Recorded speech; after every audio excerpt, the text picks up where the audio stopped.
tuning into the GSMC Dead Ball Sports Podcast brought to you by the GSMC Sports Network. We have a great show for you today.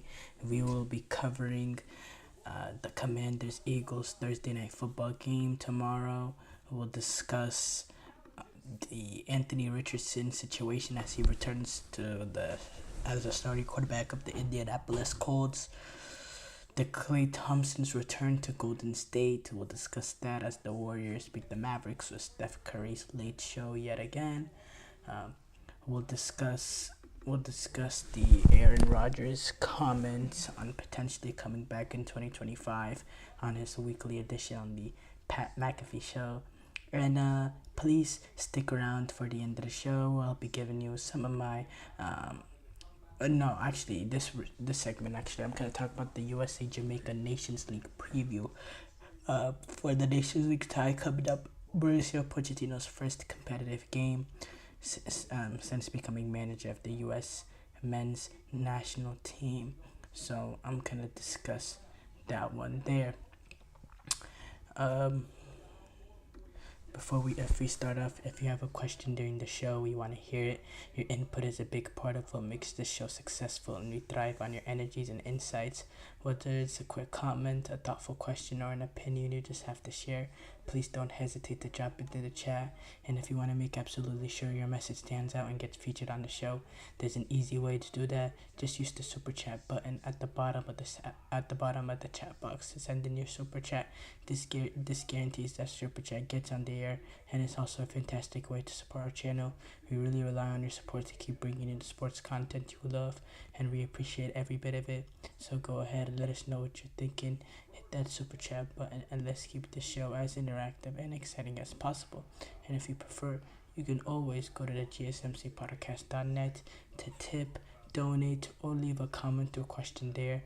We really couldn't do what we do without your amazing support, and we're so thankful to have you as part of our community. We do have to start off though with the Commanders-Eagles Thursday Night Football game coming up. One of the biggest games so far this season. Two high-flying teams in the NFC East, both moving away from the pack of the rest of the teams in the NFC East. Clearly, these are the two teams that are going to be playing for that divisional title coming down the wire. Both teams sitting on 7 wins. Eagles have 2 losses, while Commanders have 3. Commanders haven't had their bye week yet. Haven't had their bye week yet. Their bye week comes, I believe, It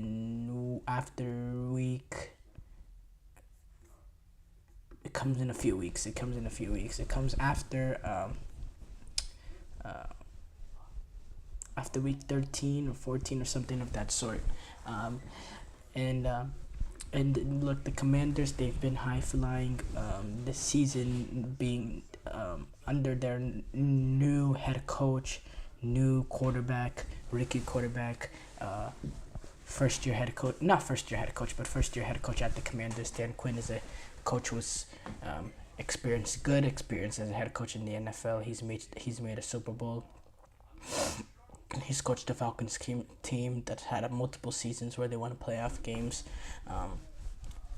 People don't remember he went to that Super Bowl, but that following season, I believe, or it was 2 seasons later, in that run, he also took his Falcons team away to the Rams, Los Angeles. It was the high-flying Rams that season. They had a really great season that year, and he went into their home and he beat them, and then they were 1 possession away from beating a Philadelphia Eagles team that went on to win the Super Bowl that year.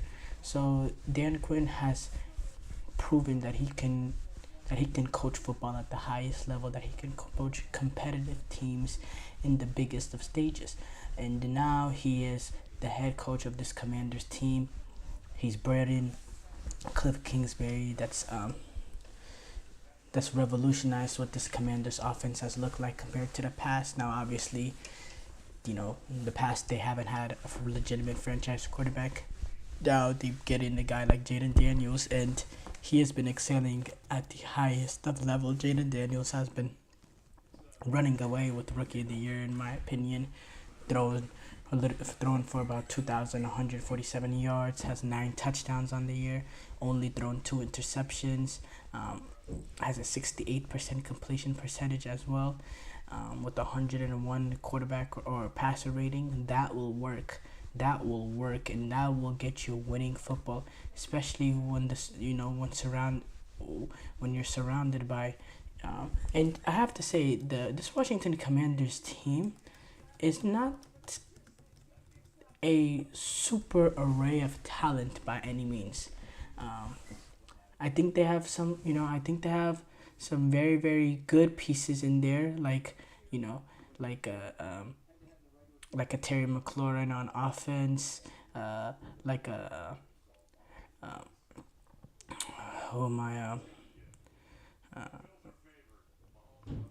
I'm, man, defensive linemen, forgetting their names, but Deron Payne as the D tackle. They have some pieces in there, but this is not a team that has, a super team of talent.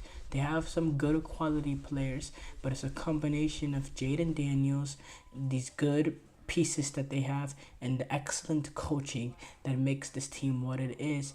But there are, everybody loves them because they have been the fairy tale team this season. But, there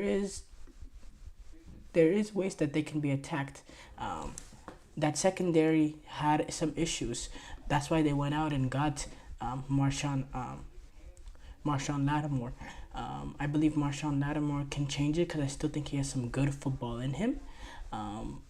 But that's gonna be something that remains to be seen. That would be something that remains to be seen. And I do question some of their wins this season. Now they're won 7 games. They've only lost 3, but they've beaten up on some pretty bad teams over this season. And yeah, so defensively through the 10 games, they rank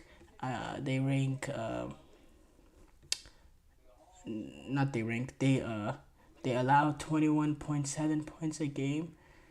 Not, that's solid. That's in the upper echelon of defenses in terms of team defenses. That's a really good number. And then they have that rookie quarterback being able to run that offense and make them a team that's difficult to beat. They take advantage of the teams that they're supposed to take advantage of, and then against these teams with a little bit more quality, like a Pittsburgh Steelers, like a Baltimore Ravens. They did have a good win against the Cincinnati Bengals, but again, there's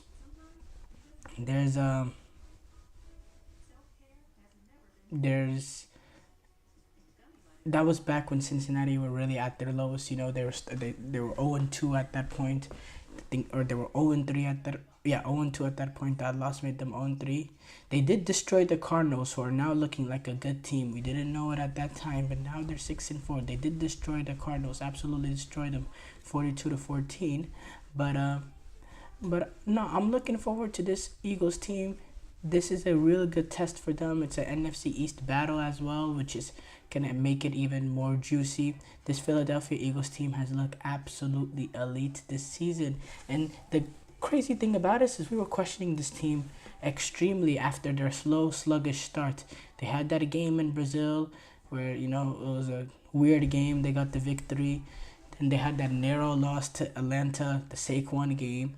And then they were 1-1. And based on how it ended last season, a lot of people automatically wrote off the Eagles. They got that win over the Saints, which was a good turning point for them in the fact that that Saints team was 2-0 and looked amazing after those 2 games.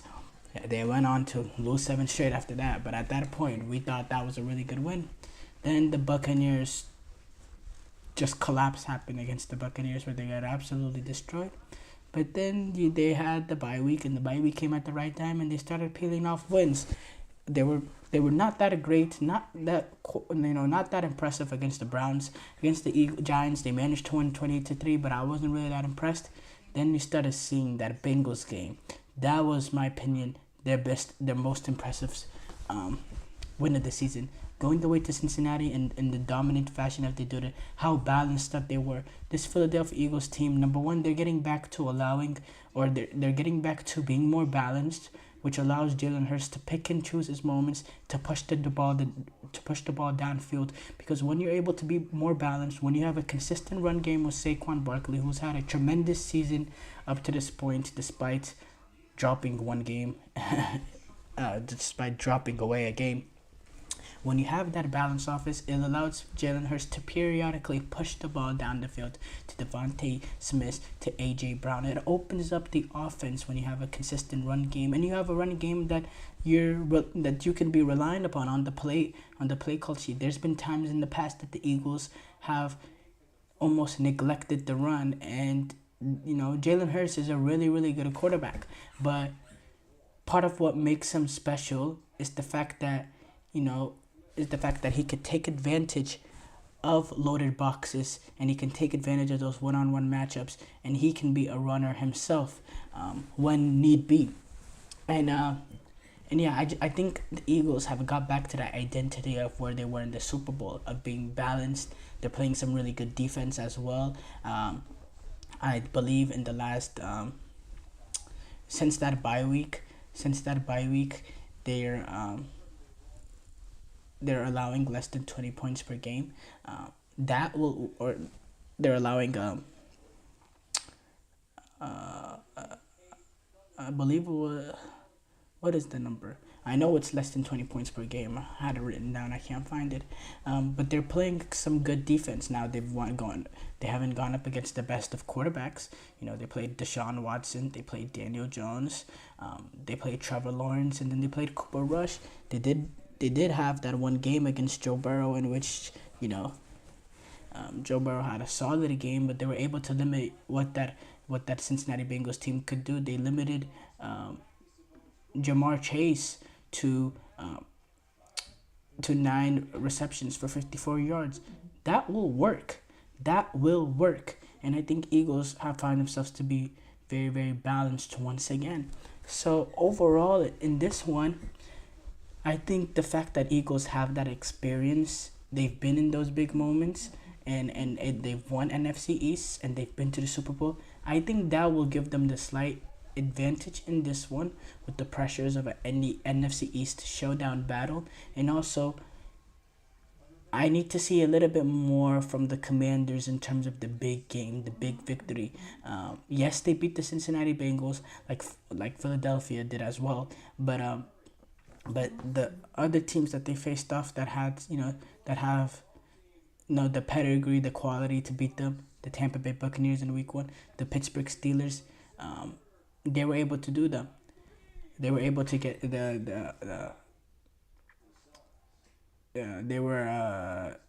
Pittsburgh Steelers were able to get it done. And it says the Commanders have 3 losses. I forgot what was their third loss. I said the Commanders. I said the Buccaneers game. I said and then the Baltimore Ravens. Again, the 3 teams that they played that have legitimate rosters. The 3 teams won. You go back to the Philadelphia Eagles.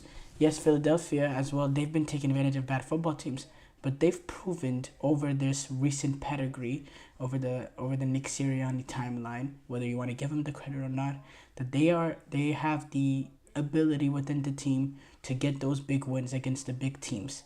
They've done it before, and I don't think that's some pressure that they'll be afraid of facing. And I'm looking forward to this. I think this is a Jaden Daniels, Jalen Hurts battle. I think it's going to turn into a rivalry. I think this is a matchup that we're going to see for many years to come. They're in the same division. I believe that they're both going to be decade-long quarterbacks, at least on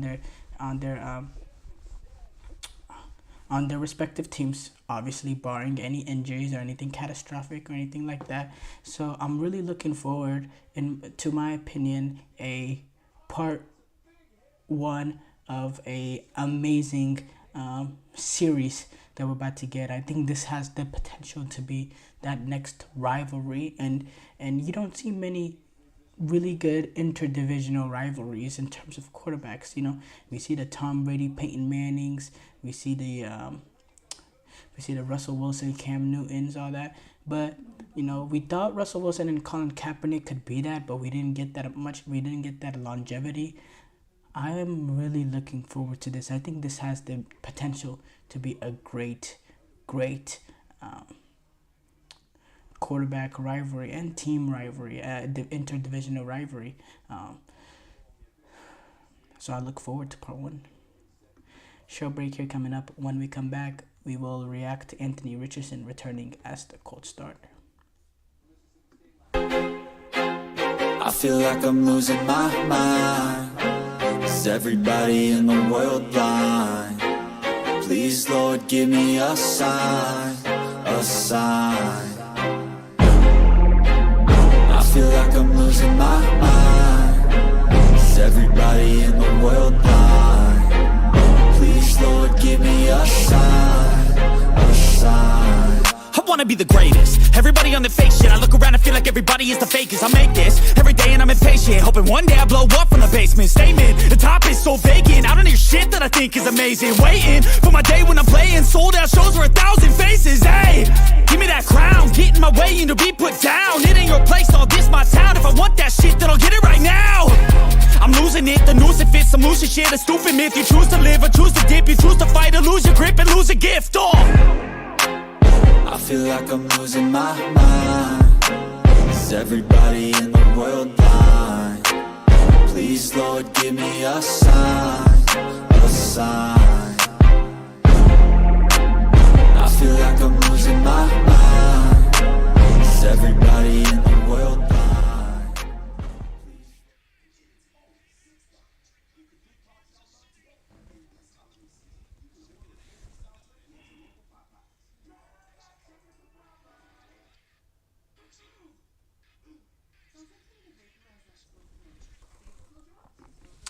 Before the break, we discussed the Commanders-Eagles Thursday night football game. We previewed that game.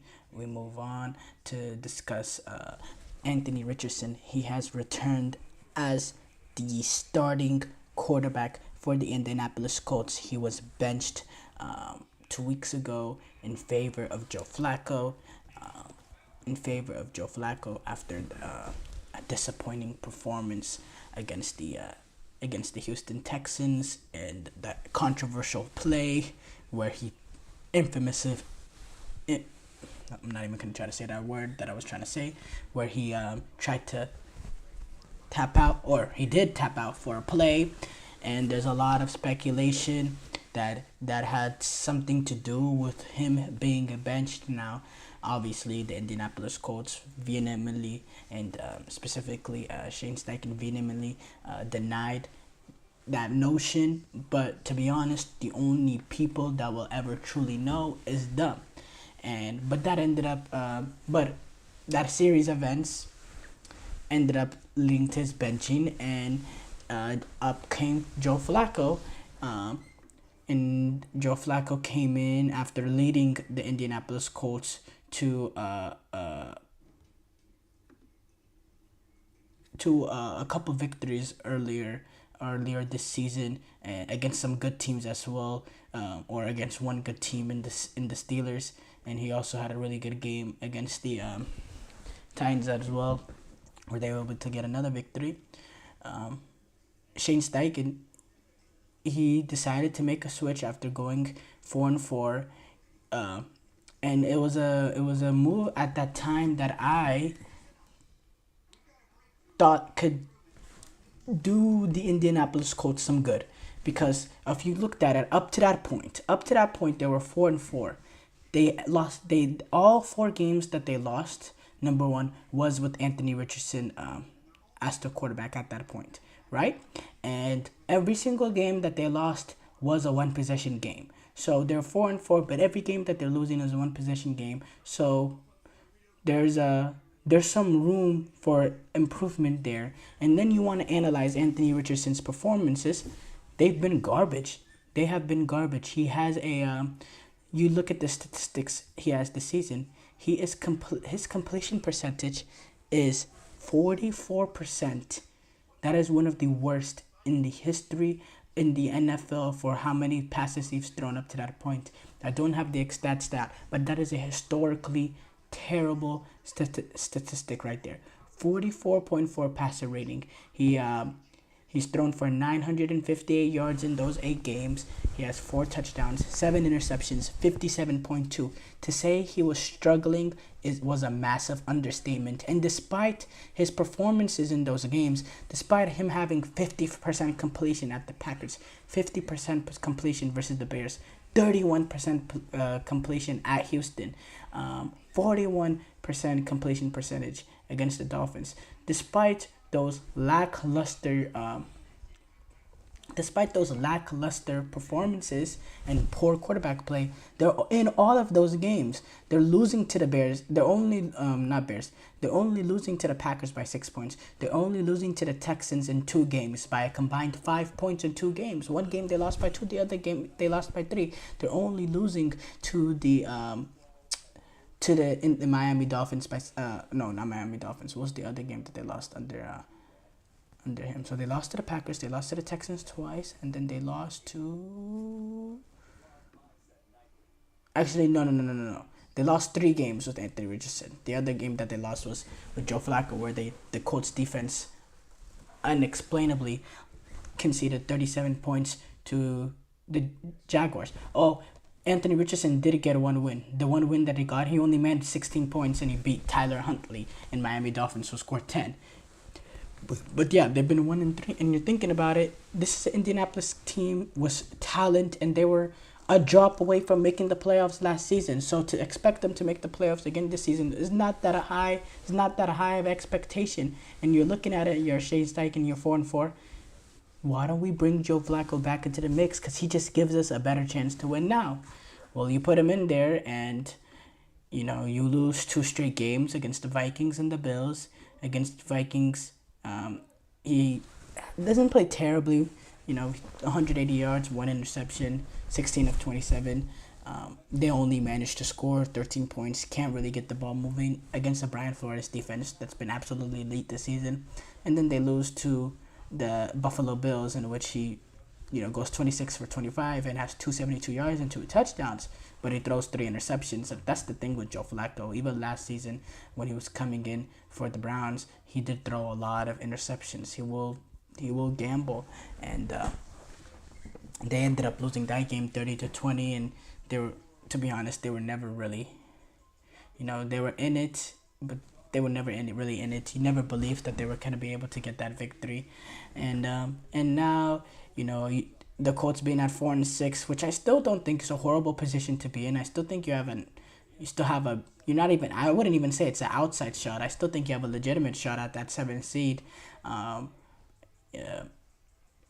But the Colts decide they're going to go back to Anthony Richardson. And look, I don't think that's the worst decision in the world, because Anthony Richardson, the one thing he does need is his reps. I believe he played 12 or 13 games in college, and he's only played 10 in the NFL. And so he does need reps. And if you're in a position where you believe the season is practically over, of course you put him in there. Is the season over for Indianapolis? I wouldn't say so, but they do take on the Jets. But then after that, they do have the Lions, and then it gets pretty easy from there. With the Patriots, Broncos, Titans, Giants, Jaguars, that's manageable. I think the Colts have a legitimate 6 out of 7 winnable games on their schedule. Detroit is out of the out of the realm of possibility, but the other 6 games, I think they have a legitimate shot in there. So I was a little surprised that they, because in my opinion, moving away from Joe Flacco is almost conceding this season. But what is known is that Anthony Richardson does need reps. He does need reps. He needs that. He needs to prove whether or not he is that franchise quarterback or not. Indianapolis, they need to see it out of him, because who knows? they don't believe in him, they might be in that quarterback market again, in this never-ending cycle of trying to replace Andrew Luck. And look, yeah, Richardson, he has the talent, he has the bright side, but he just doesn't have the poise in my position in my opinion, as an NFL quarterback. Sometimes I question his mechanics. He has a really, really great arm, an extremely great arm. That throw that he made opening, I believe it was week 1 against the Texans, where he was, slipping, couldn't get a proper foot, and he just launched the ball 70, 80 yards, like effortlessly. It was incredible.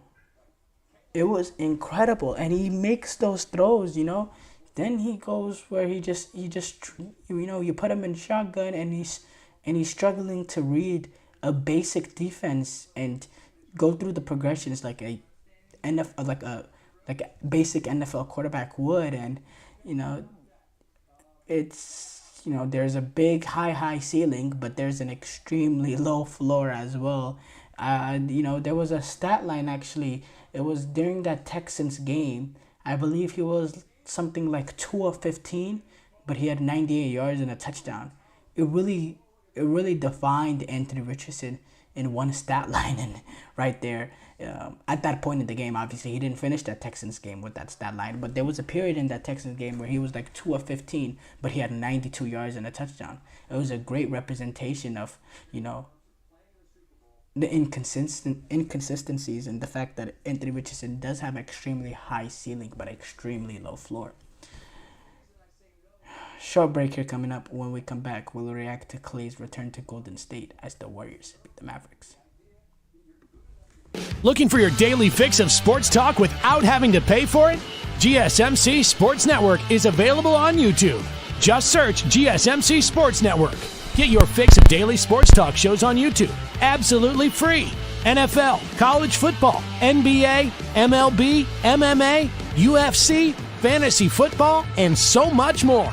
GSMC Sports Network has shows running all day long, with new sports shows starting every 2 hours. Just like on your favorite cable sports channel, except GSMC Sports Network is absolutely free. Just search GSMC Sports Network on YouTube to catch one of your new favorite shows, like the GSMC College Football Podcast, Chip Shot Football Podcast, Hoops and Heels Women's Sports Podcast, GSMC Basketball Podcast, and so many more. Check it out for yourself. GSMC Sports Network, now available on YouTube absolutely free. Search GSMC Sports Network on YouTube right now.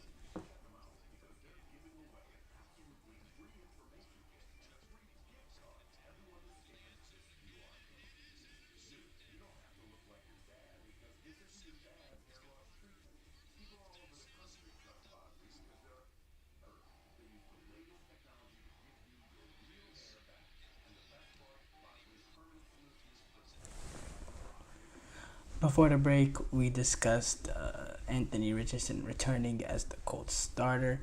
We move on to discuss Clay's return to Golden State as the Golden State Warriors were able to defeat the Mavericks, and it was a very, very fun game to watch. Back and forth. Really good fourth quarter comeback from Golden State. Steph Curry went crazy Curry mode. I believe he had 12 points in that later part in the fourth quarter. He finished with 37, 9 and 6. He's been only averaging 29 points per game. I guess Steve Kerr recognized the importance of this game going up against the Mavericks team that reached the Western Conference, that reached the finals last season. And when you accomplish something like that, you start getting the respect from teams, in the following regular season. and he bumped up Steph Curry's minutes. He played a total of 35 minutes. And Klay Thompson, on the other hand, yes, a very emotional game. He had arguably his best performance of the season, with 22 points. He was 6 of 12 from three-point range, shooting that 50% of the game, which is way higher than what he's been shooting so far this season at 37%. He was, he was running his wing. He was getting shots. He was taking the shots when they came. He was pushing the ball, or he was a part of a fast break attack, and he was running his lane, and he was getting his shots up. He was getting his 3-ball up. He looked comfortable in his role. One time the ball gets fit out to him. He does a little pump fake, drives into the lane, and he's dishing it to Gafford. Really good lob. That leads to Gafford layup, and he's getting involved. He had 3 assists. I thought he played a really, really good game, and he lived up to the moment. But it just wasn't enough, as Steph Curry went Olympic Curry mode, and you saw the way he reacted at the end. Steph Curry seems like a win he clearly wanted, and look, the Golden State Warriors they're continuing to prove that their 8-2 start is not fluky. Now they're 9-2. They've beaten the Dallas Mavericks that reached the finals last season. They beat the Boston Celtics that reached the finals last season. They beat the Oklahoma City Thunder as well. They beat the 2 teams that reached the finals last season, and they've also beaten an OKC team that is arguably that are entering the season as the best team in the Western Conference. So the Warriors are starting to add to their quality of wins. I questioned some of their wins when they started off 7-1 and all that, but now I'm starting to believe in them just a bit more. They're 7-1 in the Western Conference. They're 3-1 at home. They're 6-1 away. They've been great this season. They've been great. In this one, they got that 37 out of Steph Curry. DeAnthony Melton was able to get 14 points. Kuminga, running the floor, was able to get from one end to the other. His energy, 16 points. But he's been a little bit...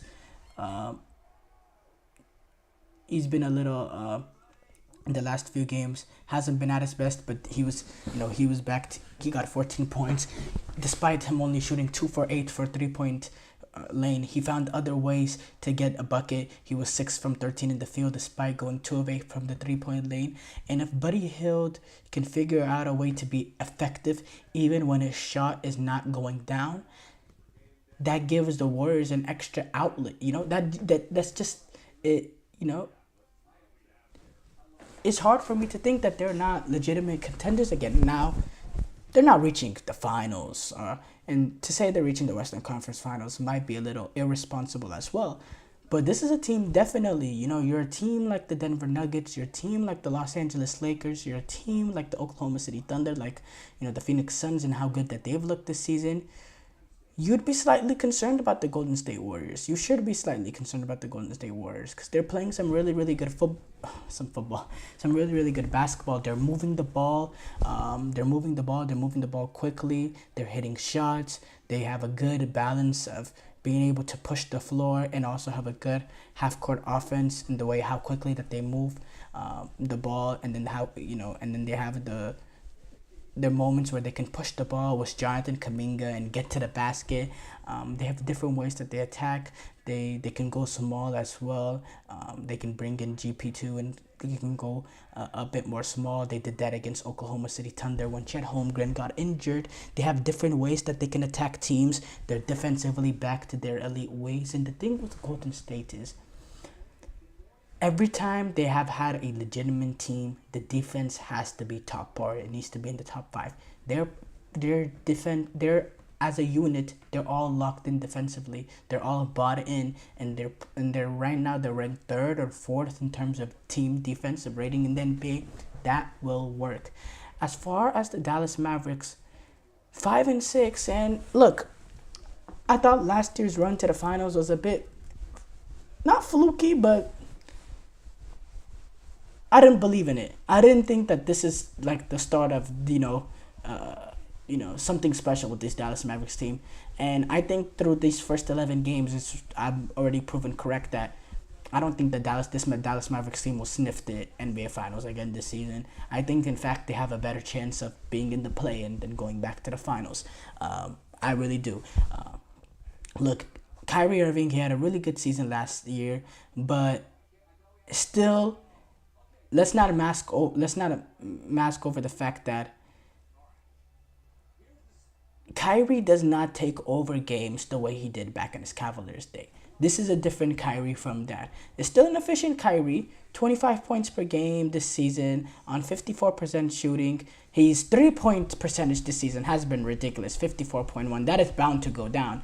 But again, you go back to this one, against the Warriors. He had 21 points on 8 of 13, but down the stretch, why doesn't Kyrie get the opportunity to get the ball? In my opinion, Kyrie in Cleveland, when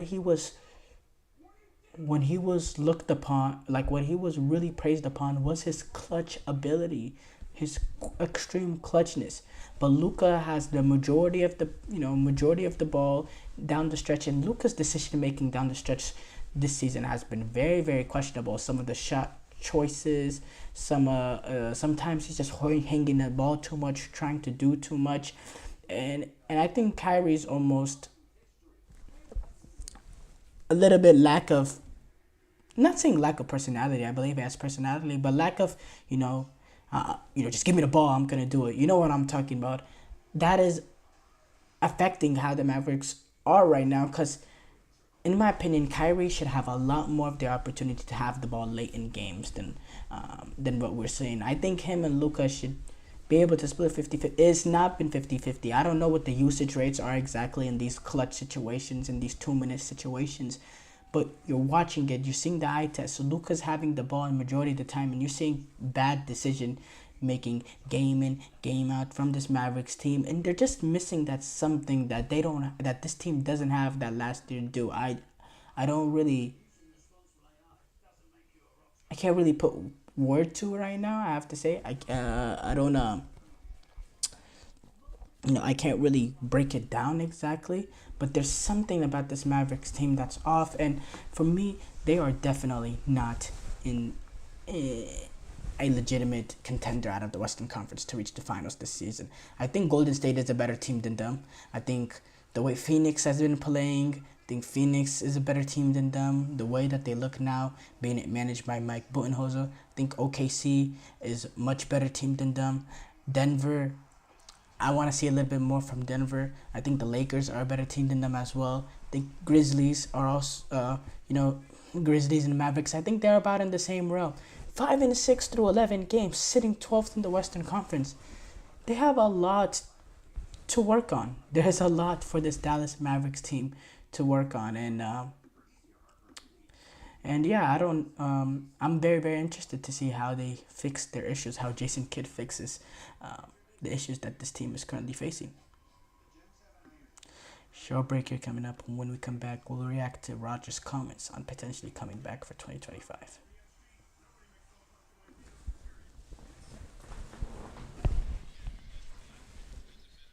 For the best and latest podcasts available anywhere, go to the podcast app on your cell phone and type in GSMC to access free content-rich podcasts on health and wellness, book reviews, sports, entertainment, relationships, social media, movies, technology, finance, and even weird news. Subscribe and download the GSMC Podcast Network's family of shows, available everywhere podcasts are found.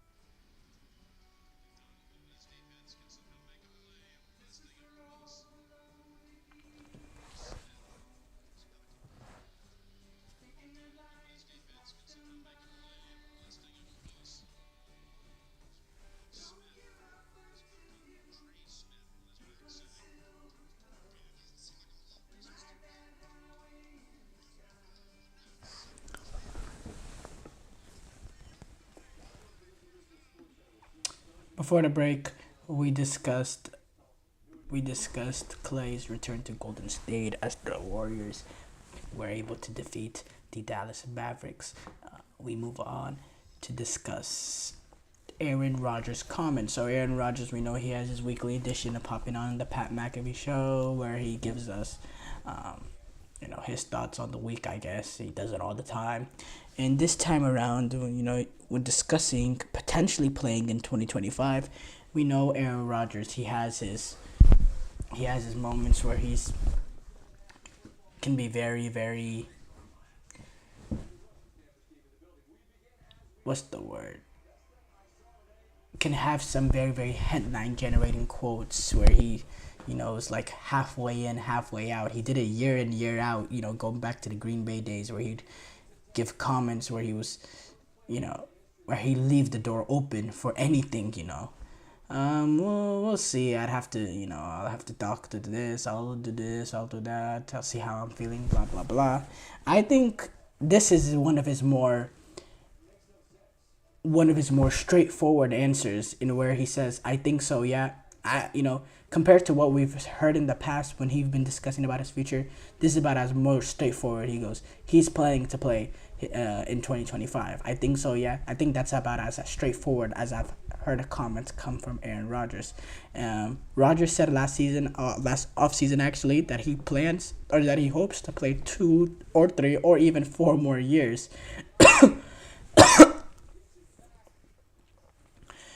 2 or 3 or 4 more years. He said that last offseason. So obviously this comment shouldn't come a great surprise, and when he was asked whether or not this 3-7 start has changed his feelings, he said not really for the negative, not really, no. He also went on to say, I'm not playing as well as I would have liked to play for sure. The beauty in the game is it's a team game. The frustrating part is that if you're a great competitor, you hold yourself to the standard that's not unrealistic. And I had reached that standard this year. They are 3-7. They got completely destroyed by the Arizona Cardinals. Aaron Rodgers has not played great this season. He's 24th of 32 qualified NFL quarterbacks in QBR, with the total QBR 52, 15 touchdowns to 7 interceptions, and he has a career low 6.4 yards per attempt. He's not had a great year by his standards, coming off that torn Achilles. Him at the ripe age of 40 years old.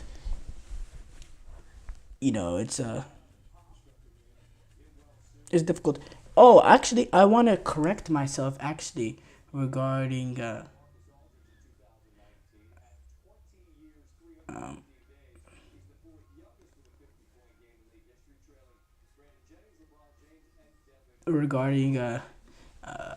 the Pat McAfee show comments. No, it did not come on the Pat McAfee show. This actually came in one of his media session with the Jets. So I want to correct the mistake I made. It was not actually on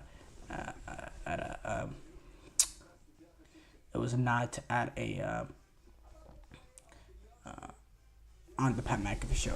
It was one of his, on one of his media sessions with the Jets. But what he says does not change doesn't change exactly what I'm trying to say. There's no real surprise there, and he is coming off I have a little level of sympathy in the fact that he is coming off a torn Achilles, and in my opinion, he hasn't been great this season, but he has not been god-awful. To say he's been god-awful, I wouldn't go that far. I thought he'd had some decent moments this season. That Patriots game, talking about the first Patriots game, I thought he played a really, really good football game. I thought he's had certain moments this season. Certain times he's struggled. He's thrown 7 interceptions, which is almost unheard of for Aaron Rodgers. For Aaron Rodgers to throw 7 interceptions to 10 games is Aaron Rodgers that prides himself on taking care of the football. He has a ridiculously great touchdown interception ratio. before the season. I'm assuming the season is ruining that for a bit, and the Jets, they've stunk. They've won one game away. They're 1-5 away, and the defense has been as great as it's been in the last couple of years. The offense can generate anything. They're getting limited to 6 points by Arizona, 15 points by Pittsburgh, 17 by the Vikings, 9 by the Broncos, 19 by the Jets. They've struggled, and they've struggled to generate offense. They brought in Davante Adams after that loss to the Buffalo Bills, that first game after Robert Saleh was fired, and they were 2-4 at that point, and they bring in Davante Adams, and it's just it hasn't opened up the offense since then. And maybe we were being a little bit immature to think, okay, you bring in Davante Adams and that immediately will completely change the scope of the Jets offense, and it just hasn't. And if you're a Jets team, it's a failure. And is it a failure that you can allow to have one more year? I compared the situation a little bit with the Phoenix Suns and Kevin Durant, and then Kevin Durant. They brought in Kevin Durant, and they've had a really poor season last season. But what they were able to do was they were able to, get to the off season, make the change out of coach, and they were able to turn it around, and they're getting the best out of Kevin Durant. Can the Jets do that with Aaron Rodgers? Is it a similar scenario? Can Aaron Rodgers play that level at that level again? Is he still at that level? Is it the Achilles? Is it his first season back with the Achilles holding him back? Maybe getting back Davante Adams and having a full off season with him to reconnect, to get the chemistry going, for Davante Adams to get adjusted to the offense, for there to be a proper offense instilled into this team with the new coach coming in. Can that change it up? I wouldn't be totally against that notion. If you're the Jets, you don't have any other option right now at quarterback, and I don't think that they're gonna completely, tear it down. I don't know. I think they might give it one last opportunity, but it's something that I'm interested to see what Woody Allen and Joe Douglas, who somehow still in the still somehow the GM of the Jets despite the failures of this organization. We'll see what direction that they want to go in, but yeah, that's a very drama-filled scenario right there, and yeah, who knows what will happen? Who knows? It is a little bit of a mess. It's a really, really big mess, actually, not just a little bit. Show breaker coming up. When we come back, we will do a Nations League preview of the U.S. men's national team taking on Jamaica.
Before the break, we discussed the Rodgers and his comments on potentially coming back in 2025.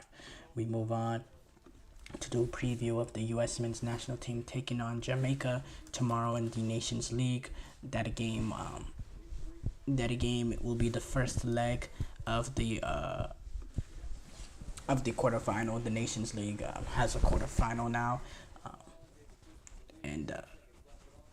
or it did actually. It's been having a quarterfinal, but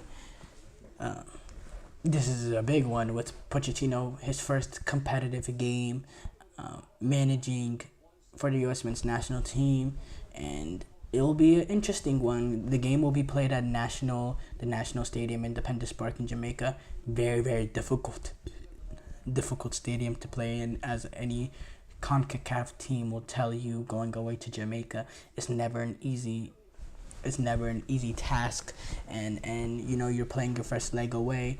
You're wanting to manage that result, be professional about that result, so that you go back home and you have everything to play for, and you're not having to chase anything going back home. That's the most important responsibility that the U.S. men's national team have in this first leg, and it's a tricky test going up against Jamaica, and the fact that the U.S. are missing some key important players: Tyler Adams, Folarin Balogun, Josh Sargent, and then Timothy Weah, who's actually back now fit, but he will be suspended due to that red card in Copa America, and it leaves it to an interesting lineup choices. Obviously, we know Sergio Desi's still not involved, so you probably can have that back four of Robinson, Ream. I'm thinking McKenzie's back in the fold, and then Scally, obviously Turner in goal. In midfield, I think McKinney and Musa are two certainties. That third position, you're probably leaning towards Cardoso and the way he's playing for Betis. And I think up top is interesting with No Weah being in there. We know Reina, he has his injury concerns as well. He's not going to be involved. You'll probably go with Pulisic. Up top has always been a question. I think right now you have to go with Pepe just based on the lack of quality there. Besides Balogun, and then that right wing position, you probably go Aronson, but that's not leaning much. But at least we're not seeing Aronson in midfield. I hope that experiment with Mauricio Pochettino is far over, because I never want to see Aronson play anywhere near the midfield of the U.S. men's national team. Just doesn't have the creativity, doesn't have the technical ability, doesn't have the ability to play in between the lines enough to play as a central midfielder, central attacking midfielder, whatever you want to call it. That's not his position. What he has is he has energy. He has energy to press. He will run up and down the field, and he'll help out. Joe Scally. If Joe Scally needs help, doubling up, going up against one of the Jamaican wingers. But he's not. He's just not technically enough. He's not a checker and a footballer, if I will use that term, to play in midfield. And the U.S. men's national team, when we saw them when they lost to Mexico in Guadalajara, they looked pretty crap, but they didn't have a lot of important players like Pulisic, Tim Weah, Robinson, Weston McKennie, Sergio Dest, some very, very vital players,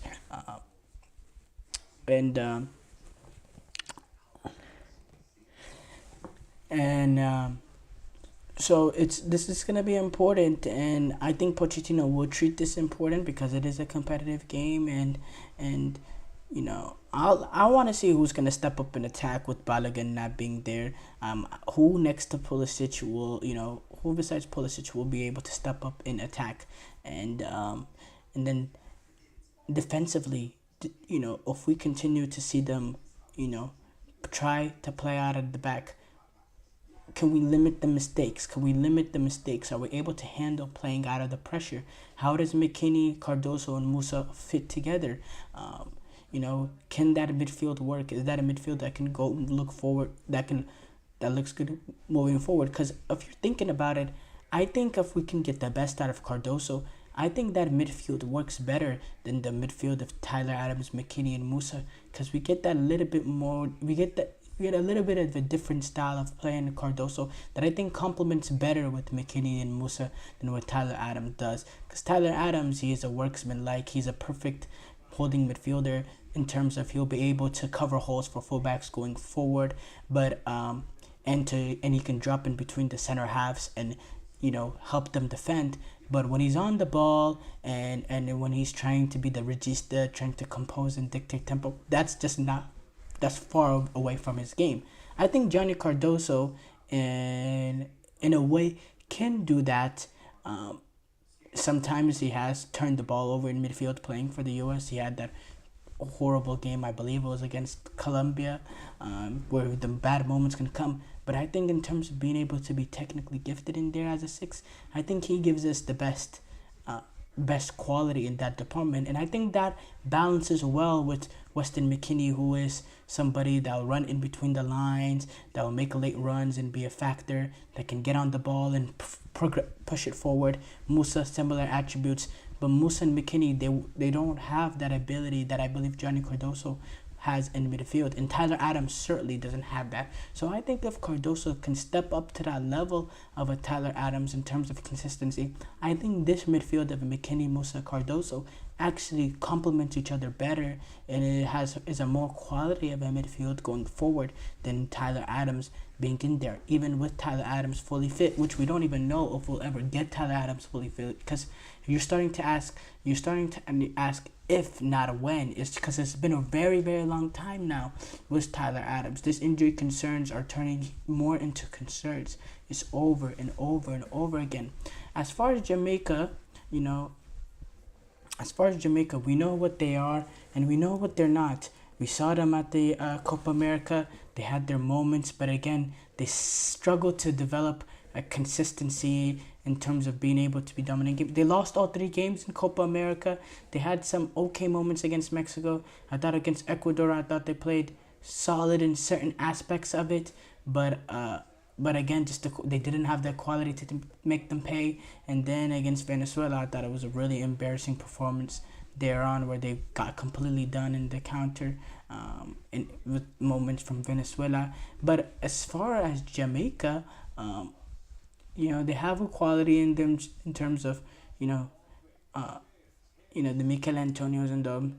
But, I haven't seen much of them being managed under Stephen McLaren, so I can't really analyze this Jamaican team. I wanna be able to see. I think, we really get to see them in that opening game, because again, their first games under Steve McLaren have been in the Nations League against Honduras, Nicaragua, and in Honduras again.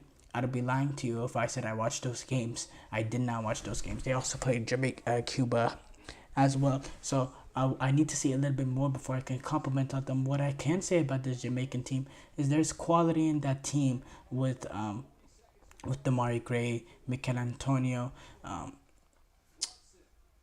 Divock Origi, Ethan Pinnick is in the back with Mason Holgate. Solid defensive partnership there with Blake in goal. So there's quality in that team. But again, are they at that level to compete with the U.S. men's national team? I don't know. The pity part about this of your Steve McLaren is you still haven't been. Actually, I made a mistake.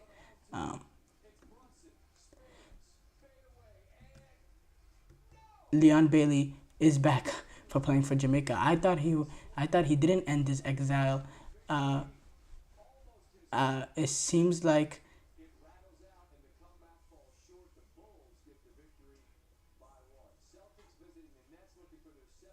yes, it seems like he is back with the Jamaican Football Federation. McLaren says Bailey is delighted to be back. That is big. Because he is that talisman. He can be that talisman for Jamaica. I didn't realize that they got him back. Actually, I didn't get that report.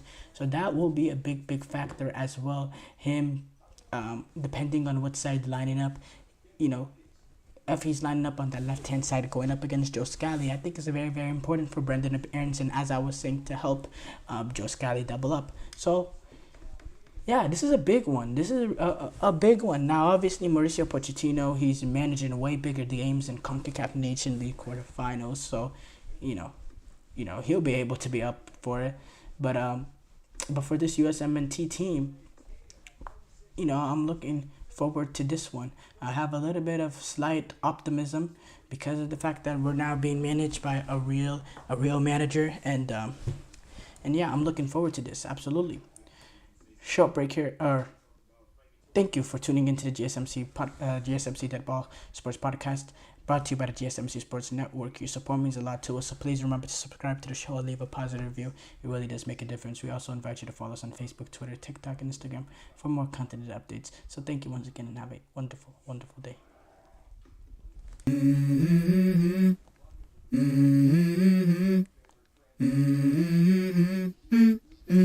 Let's go. I wake up to a little bit of drool on my pillow, feel like it's gonna be a bad day. Yeah, I'm tired of shit, and the coffee ain't hit yet, damn, ain't that great. I don't wanna go